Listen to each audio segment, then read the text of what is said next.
These are small measures which will go a long way into emancipating us as a people so that we can delink ourselves from the state capture that is continuing right now. Since when have you ever had a child of a cabinet minister who has been abducted by the security agents? And you think it's business as usual? And you are there, you're just an ordinary hoi polloi, and you think that you're safe?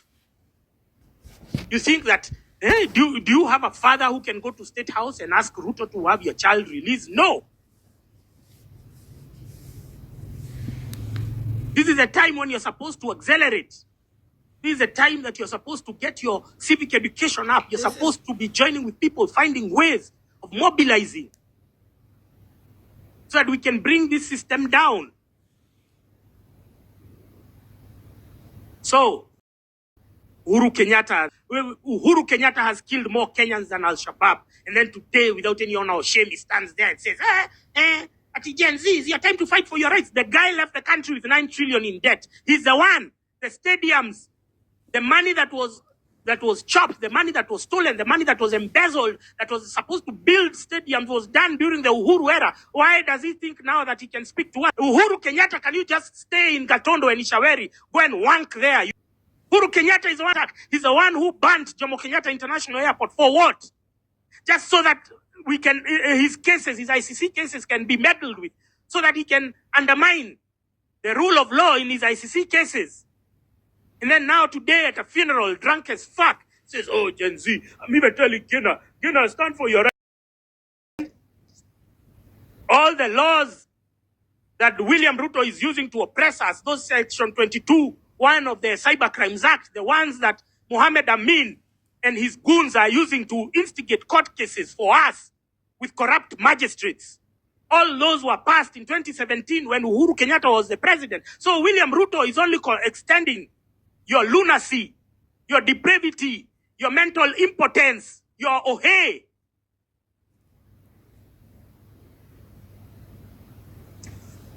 Hey, at Gen Z, it's your time to rise. You are the one who has brought us here. You brought us Ruto.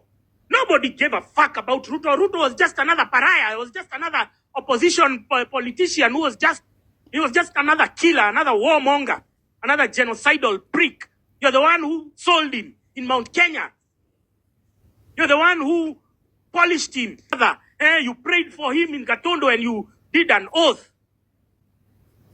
So we would not have, William Ruto is a creation of Uhuru Kenyatta.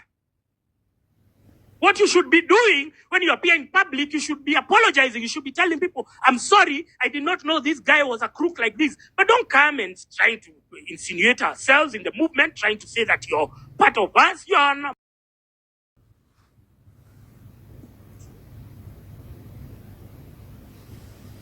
At Gen Z, I'm also telling Gina. What are you telling Gina? Gina has wealth beyond measure. Why would she go for protests? Fight for your rights. You are the one who has actively undermined the 2010 Constitution every time you are undermining it, trying to meddle, trying to add all these clauses and everything which would allow you to continue ruling. So you are the author. You are the orchestrator of our misfortune. Uhuru Kenyatta, shut the fuck up.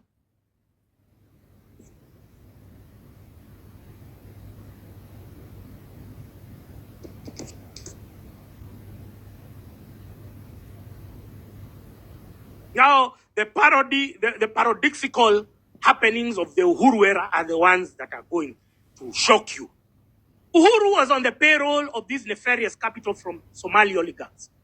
They told him, we need to acquire all of CBD. We need to gentrify Nairobi Central Business District. So we need to kill it. We need to stem the flow of numbers into the Nairobi economy. So what do? Let's come up with something called Alcoblo. Alcoblo, if you see it, is erected in all the key entries and arteries which are entering Nairobi. It's either in Uhuru Highway, it's either in Parklands, it's either at Globe Cinema roundabout, it's either on the other side of Mombasa Road, it's either on the other side of Langata Road. All of this is to send people from coming in and going out. And so all the nightclubs that used to be in Nairobi, which had employed our young people, all of them died. All the hotels, all the restaurants, now they are owned by Somali oligarchs. Somebody just drew my attention to Beirut restaurant, which is in next to Jamia Mosque. Please boycott Beirut restaurant, which is next to Jamia Mosque. It is owned by Farah Malim. Farah Malim is the one who called for the killings of Gen Z. He spoke that in front of William Ruto, and William Ruto was silent. He did not reprimand him. So it means that these people are together. Farah Malim is an associate, is an agent of nefarious capital of Somali oligarchs. Please boycott Beirut restaurant in CBD.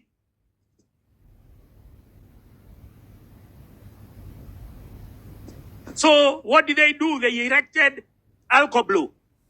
All the bars were closed. And now Uhuru now involved the religious leaders and Mount Kenya leaders, and then they waged this war on alcohol, but it was not for the good of the country because, first of all, Uhuru Kenyatta is a functional alcoholic and chain smoking. Why would he care that people are drinking while he himself, even today, in that church, if you saw him, he was looking drunk.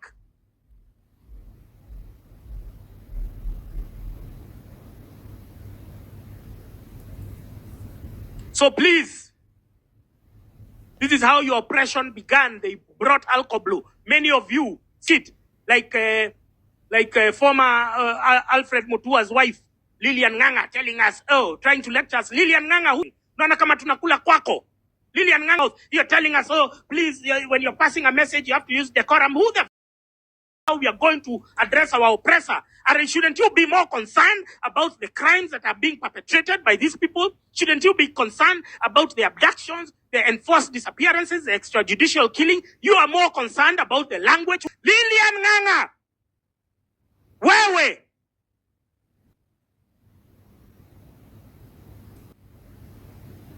You've been quiet. You've never condemned all those killings and all those happenings, and then you suddenly open your mouth to try and lecture us. Unatulecture kama nani? Unaona kama sisi ni watoto wako?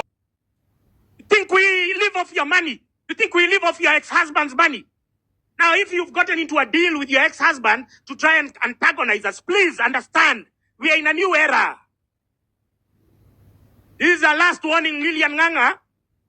We are going to give you the treatment that we've been giving the politicians. We are going to get your number. We are going to know you are home. Please, this is the last warning. If you tweet like that, I will lie. Tweet like that again. Tweet like that again, Lilian Nganga.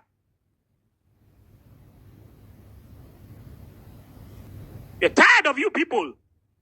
Over and above committing and perpetrating all these heinous crimes, you're dispatching lackeys like Lilian Nganga to come and antagonize me, telling me how to tweet, telling me how to address my oppressor. I address my oppressor the way I want. If I want to curse from morning till evening, I will do so. You do that again, Lilian Nganga uone. Do it. Kama unafikiri Mutua atakusaidia, hebu fanya hivyo tena. Throw such a tweet again. Uone. Metochokesha huku. We cannot. You're trying to police language.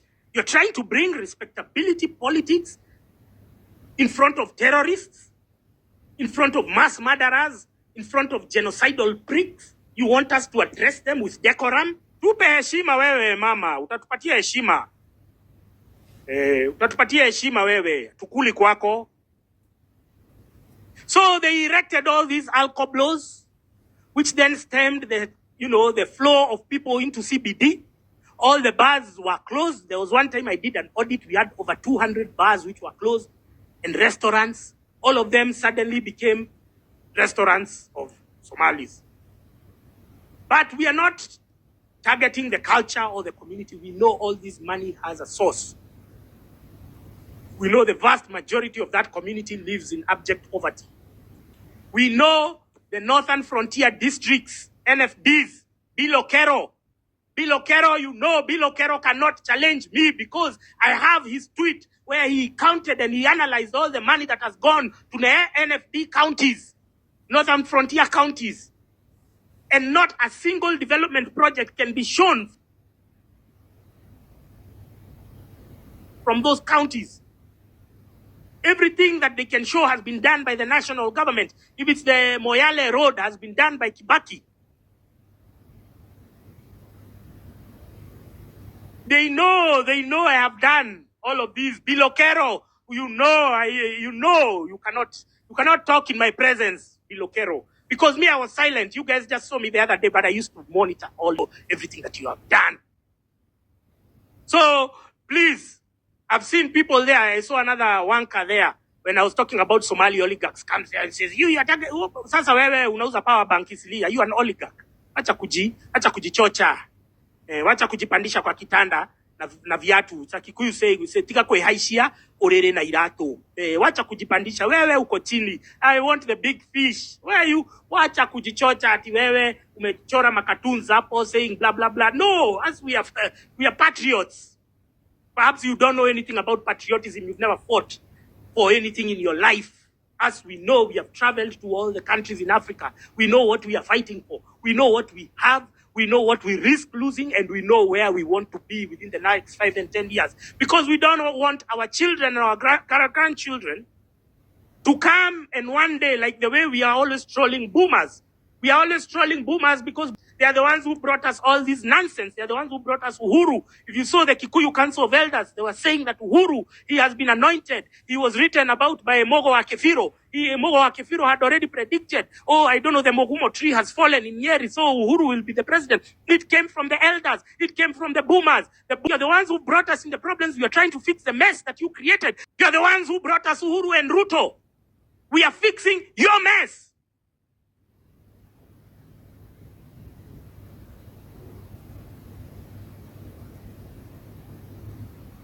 Please understand, we are not about the community, we are about the oligarchs. Because even Somalis who go to those Somali restaurants, they are not given food for free. So it was a slow gentrification whereby now people started selling properties, being kicked out of CBD, and this is how colonization looks. This is it.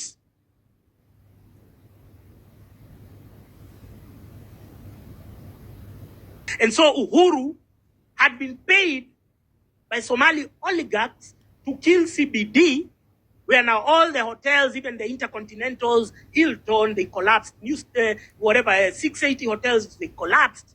They used to be 5-star hotels. They used to attract tourism. They used to create jobs. All of this was deliberate and premeditated.